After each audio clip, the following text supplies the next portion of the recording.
Hello friends, good morning. My self दर्शित Goyani, बायोलाइफ biology में आप सबका स्वागत है। आज हम chapter number 3 organism and its population chapter number 13 organism and its population में हमारा नेक्स्ट टॉपिक स्टार्ट करने वाला है। हमने लास्ट लेक्चर के अंदर जो मेजर एबायोटिक फैक्टर्स थे, उसकी जो इफेक्ट्स थी वो देख ली है कि किस तरह से जो एनिमल्स होते हैं वो जो मेजर जो एबायोटिक फैक्टर्स है उसको रिस्पॉन्स करते हैं, इसको अडेप्ट होते हैं और उसकी तरह हैबिटेड होते हैं। तो आइए अब देखते हैं कि ये जो एबायोटिक फैक्टर होते हैं उसका रिस्पॉन्स किस तरह से जो हमारे ऑर्गेनिजम्स, लिविंग ऑर्गेनिज्म होते हैं वो देते हैं। तो वो अंडरस्टैंड करने की कोशिश करते हैं। उसके लिए किस तरह से जो बैलेंस है अपना, जो लिविंग ऑर्गेनिज्म को जिंदा रहने के लिए, लाइफ को सरवाइव करने के लिए किस तरह से डिफरेंट डिफरेंट टाइप के जो एबायोटिक फैक्टर है उसको रिस्पॉन्स करते हैं। कि ज्यादातर आपको मैं बेस्ट एग्जांपल दे दूं कि बहुत सारे जो ऑर्गेनिज्म होते हैं वो जो एटमॉस्फेयर होते हैं डिफरेंट डिफरेंट रीजन में, temperature, water, light and soil different different type की होती है। जैसे कि हमने उसकी जो एफिशिएंसी, उसके जो टाइप्स है, जैसे कि वाटर होते हैं तो उसके जो वाटर के जो कंसंट्रेशन होते हैं, उसकी पीएच होती है डिफरेंट टाइप की होती है। सॉइल होते हैं तो उसका जो कंपोनेंट्स होते हैं सॉइल के, सॉइल की क्ली होती है, सॉइल के अंदर मिट्टी होती है, मतलब सारी जो कंपोनेंट्स होते हैं किस तरह से बनी है, वहाँ की किस तरह की कंडीशन है, उसके डिपेंडिंग उसके जो टाइप्स होते हैं वो होते हैं। तो जो ऑर्गेनिज्म है, हमारे जो लिविंग ऑर्गेनिज्म है, वो जनरली जो डिफरेंट रीजन में जाते हैं तो वहां पे जिस तरह की सॉइल है तो उस सॉइल के अंदर जिंदा रहने के लिए, सरवाइव होने के लिए क्या करते हैं। जैसे कि कोई लिविंग ऑर्गेनिज्म ने माइग्रेशन किया है, मतलब वो एक जगह से दूसरी जगह पे ट्रांसफर हुआ है, तो माइग्रेशन किया है, तो इस माइग्रेशन के दौरान वो किस तरह से सरवाइव होता है। अगर वहां पे टेम्परेचर हाई है तो वो किस तरह से सरवाइव होने की कोशिश करता है, किस तरह से हैबिट होता है, किस तरह से एडेप्ट होता है, और ये जो स्पेसिफिक जो अनफेवरेबल एबायोटिक कंडीशन है उसको फेवरेबल कैसे बनाता है, वो हमें देखना है आज के लेक्चर के दौरान। ऑर्गेनिज्म की जो उस कंडीशन है उसमें है हमारे जो मेजर एबायोटिक फैक्टर है, soil, water, temperature, air and light. तो हम आइए देखते हैं पूरा कॉन्सेप्ट है। आप अगर इस जो थियोरिकल जो यहाँ पे मैंने एक पेज के अंदर लिखा है उसके अंदर अच्छे से कंसंट्रेट और ध्यान अगर आपका होगा तो मैं आपको कह सकता हूँ कि 100% आपको ये थियोरी समझ में आ जाएगी कि रिस्पॉन्स टू एबायोटिक फैक्टर हमारा आज का टॉपिक है। तो कोई सपोज कि कोई लिविंग ऑर्गेनिज्म है, तो उस लिविंग ऑर्गेनिज्म पे वाटर अगर ज्यादा कम हुआ तो उसको उसकी अफेक्ट लिविंग ऑर्गेनिज्म पे होगी। टेम्परेचर ज्यादा और कम हुआ तो उसकी इफेक्ट होगी। सॉइल ज्यादा और कम हुई तो इसकी इफेक्ट लिविंग ऑर्गेनिज्म में हुई। लाइट ज्यादा और कम हुई तो उसकी इफेक्ट ऑर्गेनिज्म पे हमें दिखाई देती है। तो लिविंग ऑर्गेनिज्म है, सपोज मैं आपको एग्जांपल दे देता हूँ कि चलिए एक जो कोई लिविंग ऑर्गेनिज्म है, एक जगह पे माइग्रेट हुआ है, दूसरी जगह पे गया, तो वहां पे लाइट फेवरेबल है, सॉइल फेवरेबल है और वाटर फेवरेबल है। लेकिन ये जो हमारी टेम्परेचर है, वहाँ का जो टेम्परेचर है वो अनफेवरेबल है, वो फेवरेबल नहीं है। तो इस टेम्परेचर को लिविंग ऑर्गेनिज्म की कंडीशन में ट्रांसफर करने के लिए, मतलब अब ये लिविंग ऑर्गेनिज्म को सरवाइव होना है तो इस टेम्परेचर में एडेप्ट होना पड़ेगा। सपोज कि उसको 50 डिग्री सेंटीग्रेड में जिंदा रह सकता था और यहाँ पे टेम्परेचर है वेरी लो है, 30 टू 35 डिग्री सेंटीग्रेड है, 30 टू 35 डिग्री सेंटीग्रेड टेम्परेचर है। तो इतने टेम्परेचर में वो सरवाइव होने की कोशिश करेगा। तो सरवाइव होने के लिए उसको डिफरेंट एनवायरमेंटल कंडीशन, मतलब एक one type of different environmental condition है उसका सामना करना पड़ेगा। मतलब ये अब इस टेम्परेचर को मेंटेन करने के लिए उसको वेरी स्ट्रेसफुल कंडीशन में से पास होना पड़ेगा। अभी रिसेंट एग्जांपल दे दूं हमारा ही कि एबायोटिक हमें तो, हम अभी जो एक रिसेंट कोविड-19 की जो अफेक्ट है, रिस्पॉन्स कर रहे ह्यूमन बीइंग है, अर्थ पे बहुत बड़ी पॉपुलेशन ह्यूमन बीइंग की है। तो सपोज हमारे हमारे ह्यूमन बीइंग है, ये हमारा ह्यूमन बीइंग है, तो एक छोटे से वायरस से रिस्पॉन्स, मतलब एडेप्ट होने की कोशिश कर रहा है, एडेप्ट होने की एडेप्टेशन पाने की कोशिश करना है, क्योंकि हमें अब इस वायरस से जिंदा रहना, इस वायरस के साथ जिंदा रहना सीखना होगा। क्योंकि जो एनवायरनमेंट है उसके अंदर चेंजेस हो गया है, जो एनवायरमेंटल कंडीशन है, ये एनवायरमेंटल कंडीशन के अंदर थोड़ा बहुत कुछ चेंजेस हो गया। इस चेंजेस के वजह से जो एनवायरनमेंट में चेंज आया तो उसकी वजह से जो अर्थ पे जो भी लिविंग ऑर्गेनिज्म रह रहे थे उसको एनवायरनमेंट के हिसाब से जीना सीखना पड़ेगा। जो एनवायरमेंटल कंडीशन है उसके हिसाब से जिंदा रहना सीखना पड़ेगा। तो ऐसा करने में उसको वेरी स्ट्रेसफुल कंडीशन में से पास होना, जैसे कि अभी ह्यूमन बीइंग है, हम 2-3 महीने से जो कोरोना वायरस है उसका सामना कर रहे हैं, पूरी अर्थ मतलब पूरा जो विश्व है इस कोरोना वायरस से बचने के लिए उसके बाद उसके साथ कैसे जी सके उसके प्रिवेंशन के लिए सब ट्राई कर रहे हैं। मतलब अभी एडेप्ट नहीं हुए, अभी एडेप्शन पाने की ओर है। थोड़े बहुत कुछ महीनों में शायद ह्यूमन बीइंग इस वायरस का तोड़ भी निकाल देंगे, और इसके साथ अगर तोड़ नहीं मिला तो इसके बचा कैसे जाता है ह्यूमन बीइंग की इम्यूनिटी है वो ऑटोमेटिकली स्ट्रांग हो जाएगी कि इस वायरस को डिस्ट्रॉय कर सके। ह्यूमन बीइंग के जो इम्यूनिटी है वो ऑटोमेटिकली थोड़ा टाइम चला जाएगा, तो जिसकी वजह से वो ह्यूमन बीइंग इसके साथ एडेप्ट हो जाएगा। मतलब ये नेचुरल प्रोसेस है। तो ये एडेप्शन होने के लिए स्ट्रेस कंडीशन में से पास होना पड़ता है। जैसे कि हम अभी ये जो हमारी जो कंडीशन है, हमें ये बायोटिक फैक्टर है, मतलब वायरस है वो लिविंग ऑर्गेनिज्म है, मतलब बायोटिक फैक्टर है। तो बायोटिक फैक्टर के साथ एडेप्ट होने के लिए हमें कितना स्ट्रेस फुल कंडीशन में से पास हो रही। ऐसे ही एबायोटिक कंडीशन अगर कुछ चेंजेस होती है, जैसे कि बहुत सारा पानी आ जाता है, कहीं पे पूर आ जाता है, नदी के पुल्स ब्रिज टूटते हैं, तो ये सारे एबायोटिक फैक्टर्स के उसके लिए भी रिस्पॉन्स और उससे बचने के लिए भी ह्यूमन बीइंग होता है, वो एडेप्ट होने की कोशिश करता है और स्ट्रेसफुल कंडीशन में से पास होता है। ऐसे ही दूसरे ऑर्गेनिज्म है, जैसे मैंने बताया कि तीन जो कंडीशन है सॉइल, लाइट और वाटर, उसको सही मायने में मिल रहे हैं, लेकिन टेम्परेचर मेंटेन नहीं हो रहा है, तो उसको मेंटेन करने की कोशिश करेगा। तो यहाँ पे many species during the course of the millions of year of their existence, मतलब अब ऐसा कहा गया है कि फर्स्ट हमारी बुक्स के अंदर एक ऐसा क्वेश्चन दिया है कि क्यों ये जो एनवायरमेंटल है उसके अंदर चेंजेस आते हैं, क्यों टेम्परेचर चेंज होता है, क्यों वाटर चेंज होता है, क्यों सॉइल चेंज होती है, क्यों लाइट चेंज होती है, क्यों लाइट की फ्रीक्वेंसी चेंज होती है, क्यों टेम्परेचर की फ्रीक्वेंसी चेंज होती है। इसकी वजह ये है कि मैनी स्पीसीज के बहुत सारी जो स्पीसीज है पहले भी इस तरह से अर्थ के ऊपर जिंदा रहने के लिए एडेप्ट हुई है, एडेप्टेशन पाया है उसने। मिलियंस ऑफ ईयर, लाखों सालों से वो एडेप्ट हो रही है, और एडेप्ट होने की वजह से ही पृथ्वी पर लिविंग ऑर्गेनिज्म मतलब लाइफ है, और दूसरे प्लानेट पे नहीं है।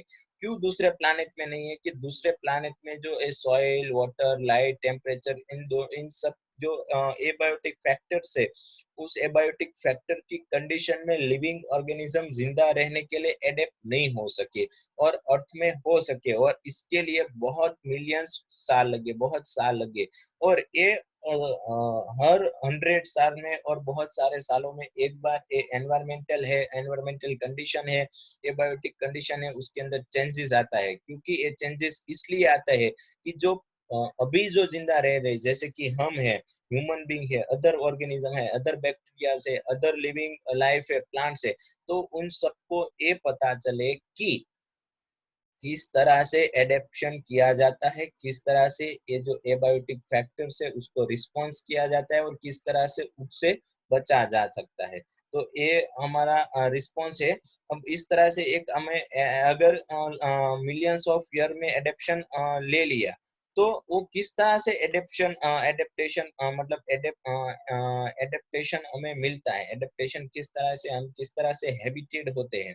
तो उसकी मैं एक बात कर दूं, सिंपल फॉर्मूला है। आपको मैं सपोज बता दूं कि कोई एक ऑर्गेनिज्म है, सपोज कि कोई एक ऑर्गेनिज्म है, ये ऑर्गेनिज्म की जो एनवायरमेंटल कंडीशन है, मैं यहाँ पे येलो ड्रॉ कर रहा हूँ, यस, यहाँ पे जो येलो 4 टाइप की जो एनवायरमेंटल कंडीशन ड्रॉ कर रहा हूँ, ये 4 टाइप की हमारी एनवायरमेंटल कंडीशन है।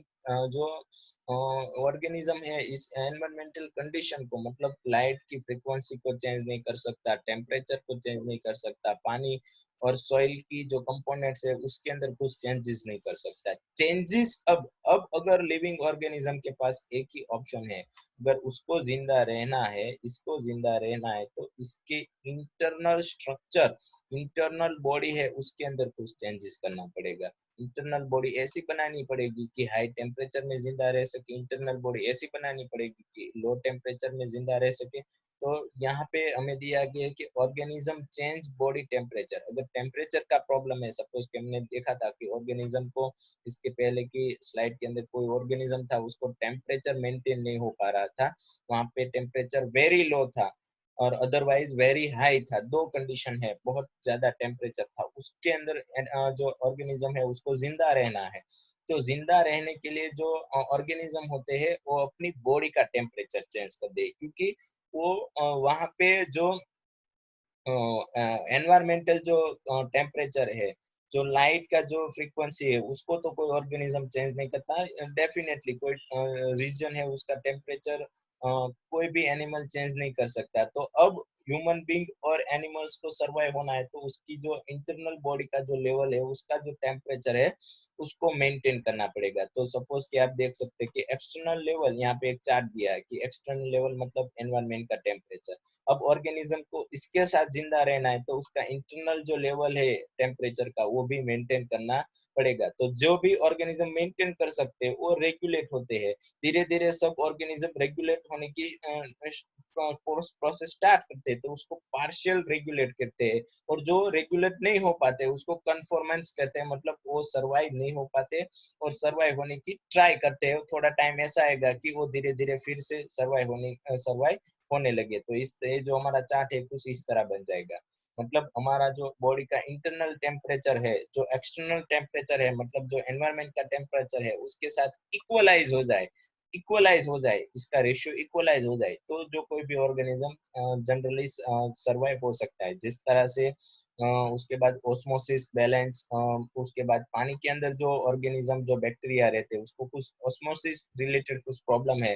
जैसे कि हमने लास्ट लेक्चर के अंदर बताया था कि ऑस्मोसिस मतलब क्या। अब आपको ऑस्मोसिस का पूरा कॉन्सेप्ट पता होना चाहिए कि ऑस्मोसिस का जो कुछ प्रॉब्लम है, वो सपोज के दो टाइप्स के कंडीशन है कि जो एक्सटर्नल टेम्परेचर है, मतलब पानी के अंदर ऑस्मोसिस, जो पानी की जो कॉन्सेंट्रेशन है वो ज्यादा है, और ऑर्गेनिज्म की इंटरनल बॉडी के अंदर जो कॉन्सेंट्रेशन है वो कम है, तो जिसकी वजह से ऑस्मोसिस हो सकता है। तो अब इस टाइप के ऑर्गेनिज्म को जिंदा रहने के लिए क्या करना पड़ेगा, ऑस्मोटिक बैलेंस करना पड़ेगा। ऑस्मोसिस बैलेंस मतलब इंटरनल और एक्सटर्नल दोनों तरफ जो पानी का कॉन्सेंट्रेशन है और रेगुलेट करना पड़ेगा। तो दैट मीन्स उसको एडेप्ट और हैबिटेड होना पड़ेगा। तो ए रिस्पॉन्स है, मतलब जैसी एनवायरमेंट की कंडीशन, जैसे एबायोटिक फैक्टर, उसकी opposite human being, living organism उसको रिस्पॉन्स करते हैं, उसको बचने की ट्राई करते हैं, कोशिश करते हैं, और जो भी बच सके उसको रेगुलेट में, जो बचने की मतलब चेंजेस आ गई है। जैसे कि बहुत सारे एनिमल थे, जैसे कि फिश है, तो फिश पहले से ही पानी में नहीं रह रही थी, वो पहले सपोज पानी के अंदर उसको सरवाइव होना है, तो फिश को पानी में पानी बाहर नहीं निकलेगा। सपोज मैं आपको यहाँ पे बता दूं कि ये एक ओशन है, ये यहाँ पे एक ओशन है, तो इस ओशन के अंदर कोई एक फिश है, यहाँ पे फिश है। तो इस फिश को अब यहाँ पे जिंदा रहना है पानी के अंदर, तो ये ऐसा नहीं करेगी कि चलो भाई पानी बाहर चले जाओ, मुझे यहाँ पे ऑक्सीजन नहीं मिलेगा। तो फिश को पानी बाहर नहीं निकाल सकती, तो फिश को पानी के अंदर जिंदा रहने के लिए ऐसा कुछ एडेप्टेशन हैबिट करनी होगी कि वहां पे वो ऑक्सीजन ले सके। तो फिश होती है वो जो गिल्स होती है, वो गिल्स प्रोड्यूस करती है, और गिल्स की हेल्प से उसके अंदर एक गिल्स नाम का एक ऑर्गन प्रोड्यूस हुआ, स्किन है, उसकी हेल्प से वो पानी के अंदर भी सांस ले सकती है। ऐसा उसने एडेप्टेशन क्रिएट किया, हैबिट क्रिएट की। तो दैट मीन्स वो ऑर्गेनिज्म को पानी के अंदर ही, लिविंग ऑर्गेनिज्म को पानी के अंदर ही रहना है, तो उसके अपोजिट ही वो जो अपनी बॉडी है उसको हैबिटेट करेगी, एडेप्ट करेगी। मतलब that means A environmental condition के अपोजिट एबायोटिक फैक्टर के रिस्पॉन्स किया कि चलो अब तुम ऐसा बन जाओ। तो ये हमारा है एबायोटिक हैबिटेट्स। अब हमारी बुक्स के अंदर भी एक एग्जांपल दिया गया है। सपोज यहाँ पे आप देख सकते हैं कि एबायोटिक स्टेज, अगर जो हमारे एबायोटिक फैक्टर है अनकंट्रोल हुए, तो बहुत सारे फैक्टर्स होते हैं, वो चेंजेस हो जाते हैं बॉडी के अंदर। उसके बाद कौन कौन से प्रॉब्लम क्रिएट होते हैं वो हमें यहाँ पे देखना है कि ऑक्सीडेटिव जो डिमांड है, मतलब ऑक्सीजन की कमी हो जाती है जो पानी के अंदर रहते हैं उस तरह के ऑर्गेनिज्म को। लो वाटर बैलेंस मतलब जो वाटर होता है वो इंटरनल और external micro organism, sorry living organism and जो एनवायरनमेंट के अंदर जो पानी है उन दोनों का बैलेंस नहीं रहता, उसके बाद ऑस्मोटिक एडजस्टमेंट नहीं रहता, उसके बाद सेकेंडरी मेटाबॉलिज्म एडजस्टमेंट नहीं रहता। इसका मतलब ये है कि अगर टेम्परेचर कोई ऑर्गेनिज्म है, लिविंग ऑर्गेनिज्म, उसको स्पेसिफिक टेम्परेचर में 37 डिग्री सेंटीग्रेड टेम्परेचर में उसकी मेटाबॉलिक एक्टिविटी होती है, मतलब वो जो खाते हैं वो डाइजेस्ट होता है। लेकिन अब टेम्परेचर चेंज हो गया तो डाइजेस्ट होना बंद हो जाएगा, तो अब उसको डाइजेशन प्रोसेस स्टार्ट करने के लिए एबायोटिक फैक्टर है जो हमारा टेम्परेचर मेंटेन नहीं हो रहा है वो इंटरनली मेंटेन करना पड़ेगा, क्योंकि कोई ऑर्गेनिज्म है उसको, कोई जो एनिमल है उसको अपनी बॉडी का टेम्परेचर कितना करना पड़ेगा, 37 डिग्री सेंटीग्रेड। जैसे कि हमने ह्यूमन बींग है, हम ह्यूमन बींग एडेप्ट हुए है, मतलब हैबिटेड हुए है, क्यों? क्योंकि अगर एनवायरनमेंट का टेम्परेचर कितना भी हो, समर के अंदर हाई होता है, विंटर के अंदर लो होता है, तो उन सब कंडीशन में जीने के लिए हमारी जो बॉडी है वो एडप्ट हो गई है, क्योंकि हमारी बॉडी की मेटाबॉलिक एक्टिविटी सम एंजाइम और स्पेसिफिक टेम्परेचर 37 डिग्री सेंटीग्रेड में ही एक्टिव होते हैं।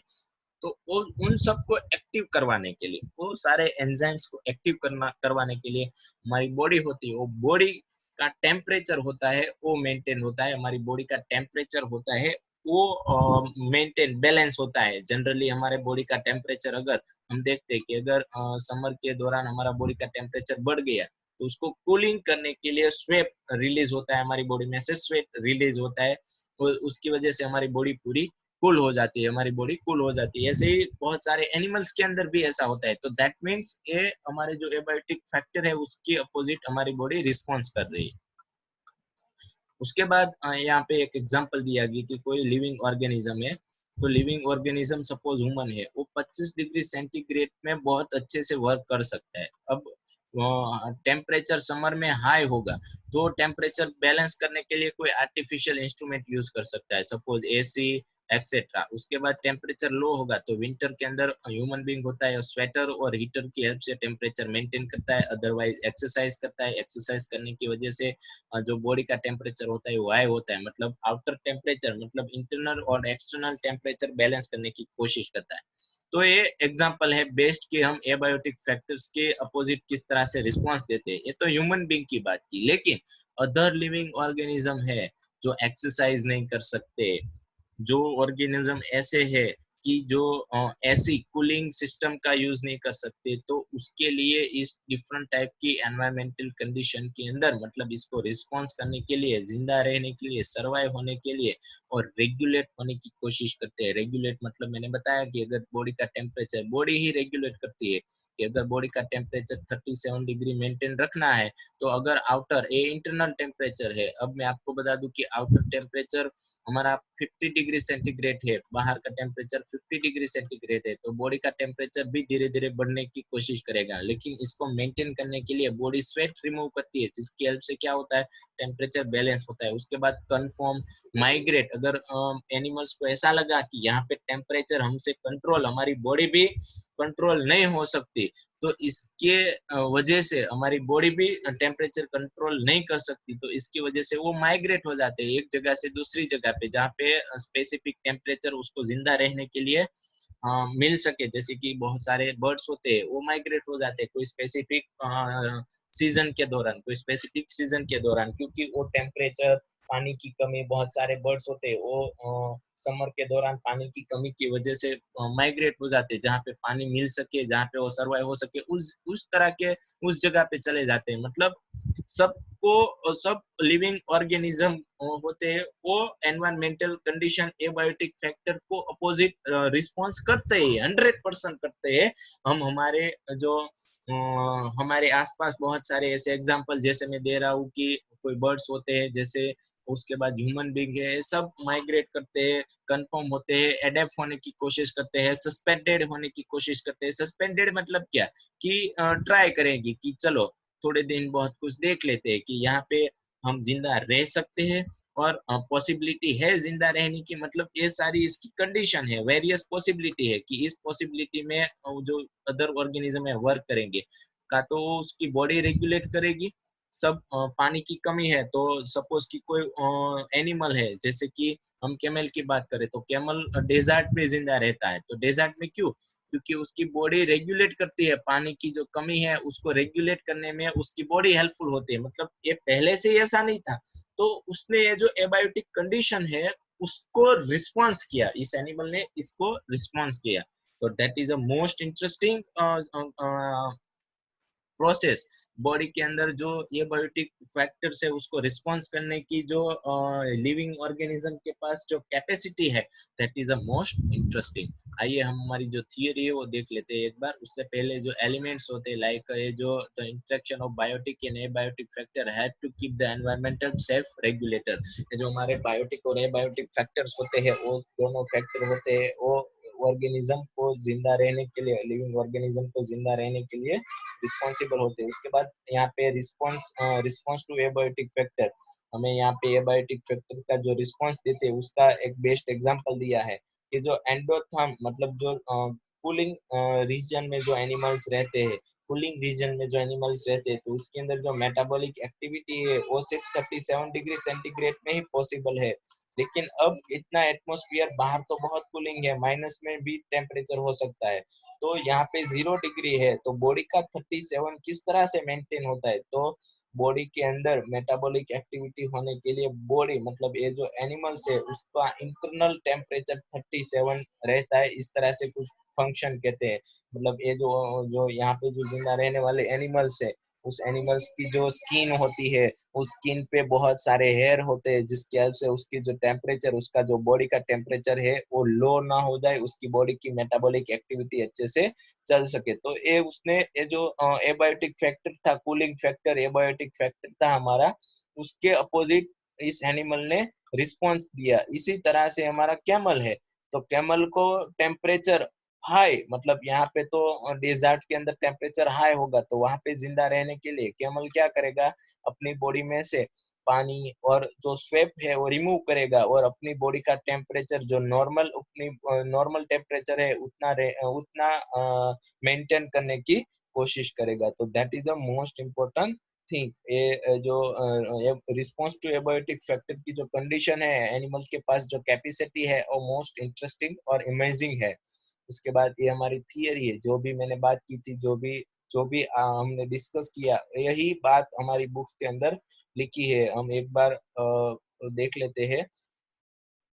Having realized that a abiotic condition of many habits may vary distinctly in the time, we now ask how do organisms living in such habit cope up manage with the stressful condition? किस तरह से इस stressful condition में organism ये सब condition को maintain करते होंगे? But before attempting this answer the question, we should perhaps ask the first, why highly variable external environmental should be, why highly variable external environmental should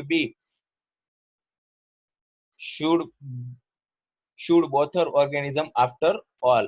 मतलब ये यहाँ पे ऐसा क्वेश्चन है कि क्यों बोथर ऑर्गेनिज्म आफ्टर ऑल, कि क्यों जो एक्सटर्नल एनवायरमेंटल है वो चेंज होता रहता है, क्यों एक्सटर्नल एनवायरमेंटल है वो चेंज होता रहता है?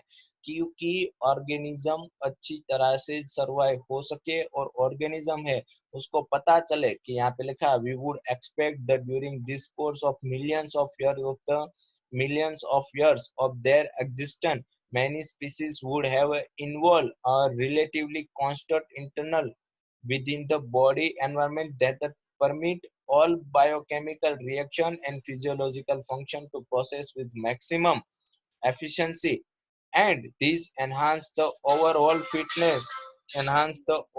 fitness of the species।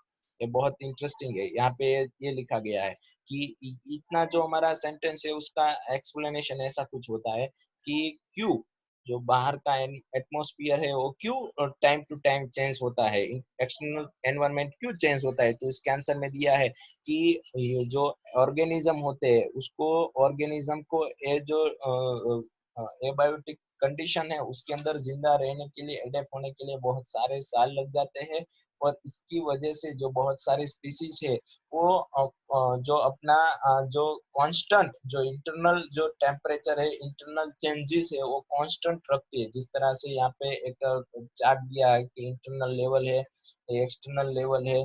तो एक्सटर्नल लेवल में जो टेम्परेचर होता है एटमॉस्फेयर का, इतना ही टेम्परेचर और इतनी कंडीशन मेंटेन रेगुलेट करने की कोशिश करते हैं जो बैक्टीरिया लिविंग ऑर्गेनिज्म है। और ये कांस्टेंट मतलब परमानेंट ऐसा ही रहता है, उसके अंदर चेंजेस नहीं आता। अगर कुछ चेंजेस आया तो अगर कुछ चेंजेस होते हैं तो इसकी वजह से जो ऑर्गेनिज्म होते हैं उसकी जो फिजियोलॉजिकल और बायोकेमिकल एक्टिविटी होती है वो अच्छे से नहीं हो पाती, उसके फंक्शन रेगुलरली वर्क नहीं करते।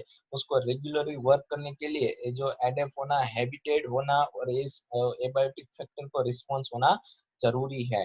तो दैट मीन्स बहुत जो और ये जो ओवरऑल जो इंटरनल बॉडी टेम्परेचर है, इंटरनल बॉडी जो एबायोटिक फैक्टर्स है उसके अंदर चेंजेस लाके, परमानेंट चेंजेस लाके वो फिटनेस रह सकते हैं। मतलब वो कोई भी कंडीशन में जिंदा रहने के लिए फिट होते हैं।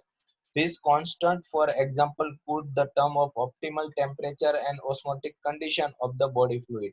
इसका बेस्ट एग्जांपल है कि ऑप्टिमल टेम्परेचर में भी ऑर्गेनिज्म होते हैं जिंदा रह सकते हैं और लो टेम्परेचर में भी ऑर्गेनिज्म जिंदा रह सकते हैं। उसके बाद osmotic concentration of body fluid, जो बॉडी फ्लूइड का ऑस्मोटिक कॉन्सेंट्रेशन होता है वो भी मेंटेन करने के लिए कैपेबल है। इस तरह की कैपेसिटी हमें मिलियंस ऑफ ईयर और बहुत सारी स्ट्रेस का सामना करने के बाद ही मिली है, ऐसे ही हमें नहीं मिल गई। और इसके अंदर थोड़े थोड़े चेंजेस हर साल आते रहते हैं क्योंकि ऑर्गेनिज्म, बैक्टीरिया, लिविंग ऑर्गेनिज्म को ये जो अपनी पास जो एक कैपेसिटी है, जो एबायोटिक फैक्टर्स को रिस्पॉन्स करने की जो कैपेसिटी है वो जिंदा रह सके, लाइव रह सके। Ideally the organism should try to maintain the constant of the internal environment, process called is a homeostasis। मतलब जो ऑर्गेनिज्म होते हैं वो ऑर्गेनिज्म जो अपना इंटरनल टेम्परेचर होता है, इंटरनल जो एनवायरमेंटल कंडीशन होती है वो मेंटेन रखने की कोशिश करती है। इस तरह की जो कोशिश है उसको बोलते हैं होमोस्टेसिस। होमोस्टेसिस मतलब बॉडी का टेम्परेचर, बॉडी का एनवायरमेंटल जो स्पेसिफिक है वही रखना, चाहे एनवायरमेंट का टेम्परेचर कोई भी हो। मतलब जो एक्सटर्नल टेम्परेचर है इतना टेम्परेचर इंटरनल लेवल पे हमें बना देना है, ऑर्गेनिज्म ऐसा क्रिएट करते हैं तो उसको बोलते हैं homeostasis. Despite varying external environmental conditions that tend upset in a homeostasis, let's take an analogy to clarify this important concept। Suppose one person able to performing his best work, जैसे मैंने example दिया था best work when the temperature in 25 degree centigrade and wish to maintain, और ये 25 degree centigrade में ये कोई person होता है अच्छे से वर्क कर सकता है और ये टेम्परेचर मेंटेन करने की कोशिश करता है। तो so it's even when it is scorchingly hot for a freezing cold outside. एक कंडीशन ऐसा है कि एक कंडीशन में बहुत सारी ज्यादा गर्मी है, हाई टेम्परेचर है और लो टेम्परेचर है, तो could be achieve at home. तो इस मेंटेन है, अगर गर्मी ज्यादा है तो a person 25 degree centigrade maintain करने के लिए एयर कंडीशन और अदर इंस्ट्रूमेंट का यूज करेगा। और टेम्परेचर वेरी लो है, 25 से कम है, तो वो हीटर और स्वेटर की हेल्प से उस टेम्परेचर को मेंटेन करने की कोशिश करेगा अपने घर में। इन कार व्हील ट्रैवलिंग, अगर वो कार में ट्रैवलिंग कर रहा है, वर्क प्लेस में जा रहा है, तो वहां पे एयर कंडीशन की हेल्प में समर के अंदर वो अपना 25 डिग्री सेंटीग्रेड टेम्परेचर मेंटेन करता है। उसके बाद विंटर के अंदर वो हीटर की हेल्प से 25 डिग्री सेंटीग्रेड जो टेम्परेचर होता है मेंटेन करता है। then his her performance would be always maximum regardless of the weather and around him her। Here the person homostasis is homostasis is accomplished not throughout the physiological but artificial means।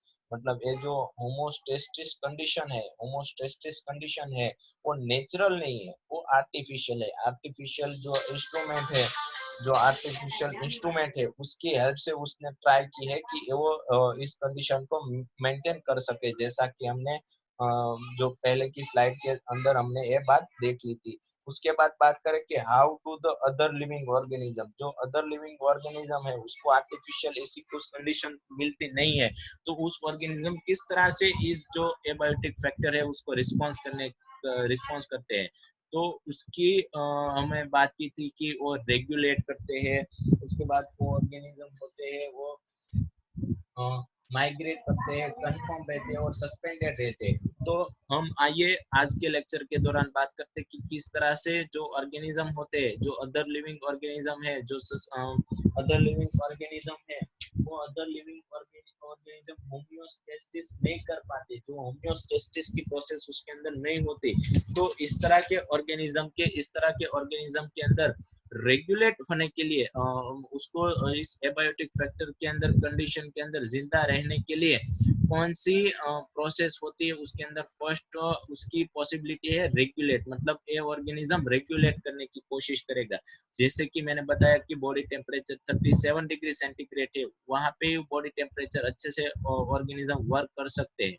तो इतना temperature maintain करने की summer में और winter में organism naturally try करेगा, artificially नहीं, naturally try करेगा। तो आइए देखते हैं, some organism are able to maintain the homeostasis by the physiological sometimes behaviour also means which ensures constant body temperature, constant osmotic concentration. ये जो पानी के अंदर रहने वाले जो ऑर्गेनिज्म है उसको ऑस्मोटिक का प्रॉब्लम आता है, तो ऑस्मोटिक कंसंट्रेशन, ऑस्मोसिस का प्रॉब्लम आता है, तो ऑस्मोटिक कंसंट्रेशन रखने की ट्राई करते हैं। क्योंकि जो कोई भी फिश है तो देख सपोज ये फिश है, उसके जो पानी का जो उसकी बॉडी फ्लूइड का कंसंट्रेशन है उतना ही कंसंट्रेशन वो मतलब आउटर जो ओशन का जो कंसंट्रेशन है अपना रीजन का, उतना ही कंसंट्रेशन अपने बॉडी फ्लूइड का रखेगी, जिसकी हेल्प से उसको ऑस्मोटिक प्रॉब्लम ना क्रिएट हो। ऐसे ही जो अर्थ पे, जो जमीन पे रहने वाले लिविंग ऑर्गेनिज्म है, वो जिंदा रहने के लिए फिजियोलॉजिकल जो होम्योस्टेसिस प्रोसेस है उसकी हेल्प लेते हैं। उसके बाद बहुत सारे ऐसे ऑर्गेनिज्म है like all birds and mammals are very few lower vertebrates and invertebrate species are indeed capable for such a regulation, thermo regulation and osmo regulation. Birds होते हैं, मैमल्स होते हैं, उसके बाद वर्टिब्रेट्स एंड इनवर्टिब्रेट्स जो organisms की species होती है वो थर्मो रेगुलेशन मतलब टेम्परेचर को रेगुलेट करने में, और ऑस्मो रेगुलेशन मतलब ये ऑस्मोसिस की प्रोसेस को रेगुलेट करने में। मतलब ये ऑस्मोसिस अगर आउटर जो एनवायरमेंटल कंडीशन कोई भी हो, अपना बॉडी की जो अपनी बॉडी की जो कंडीशन है वो रेगुलेट करने की ट्राई करते हैं और उसके पास कैपेसिटी है। Evolutionary biologist behave with the success of mammals. Evolutionary biologists believe the success of mammals is largely due their ability to maintain a constant body temperature and their thrive whether they live at Antarctica and Sahara desert। यहाँ पे लिखा है कि जो mammals है, जो mammals organism है वो अर्थ के अंदर सक्सेसफुल ऑर्गेनिज्म कहा जाता है। सक्सेसफुल और बड़ी लार्ज, उसकी जो स्पीसीज है वो बहुत बड़ी है। तो मेमल्स की ये सक्सेस अर्थ के ऊपर सक्सेस होने की वजह क्या है, क्यों ये जो लाइफ है वो ज्यादा सक्सेसफुल, मेमेलियन एनिमल क्यों अर्थ के ऊपर जिंदा रहने के लिए, सर्वाइव होने के लिए ज्यादा सक्सेसफुल माने जाते हैं? क्योंकि ये बायोलॉजिस्ट है, उसने इवोल्यूशनरी स्टडी किया और वो भी बिलीव करते हैं कि जो मेमोलियंस होते हैं उसके पास ऐसी टेम्परेचर मेंटेन, बॉडी का जो कांस्टेंट टेम्परेचर है टेम्परेचर मेंटेन करने की कैपेसिटी है। अगर कोई मेमोलियंस को आप डेजर्ट, सहारा डेजर्ट के अंदर रख दीजिए तो वहां पे टेम्परेचर हाई है फिर भी अपनी बॉडी का टेम्परेचर मेंटेन कर सकते हैं। उसके बाद एंटार्क्टिका जहाँ पे टेम्परेचर वेरी लो है, वहां पे अगर आप उसको रख दीजिए तो भी वो अपना टेम्परेचर मेंटेन कर सकता है। That is the most important thing, MCQ लिए मोस्ट इंपोर्टेंट है, एमसीक्यू के लिए। The mechanism used by the most mammal are to regulate their body temperature are similarly done ones that human us, जो human beings जैसे artificially body temperature maintain करने की कोशिश करते हैं, इसी तरह से बहुत सारे mammals नेचुरली अपना जो टेम्परेचर है वो मेंटेन करते हैं। उसी की वजह से वो अर्थ पे जिंदा रहने के लिए सक्सेसफुल है, वो सक्सेस है। यहाँ पे in summer, when outside the temperature is more than our body temperature, we sweat professionally.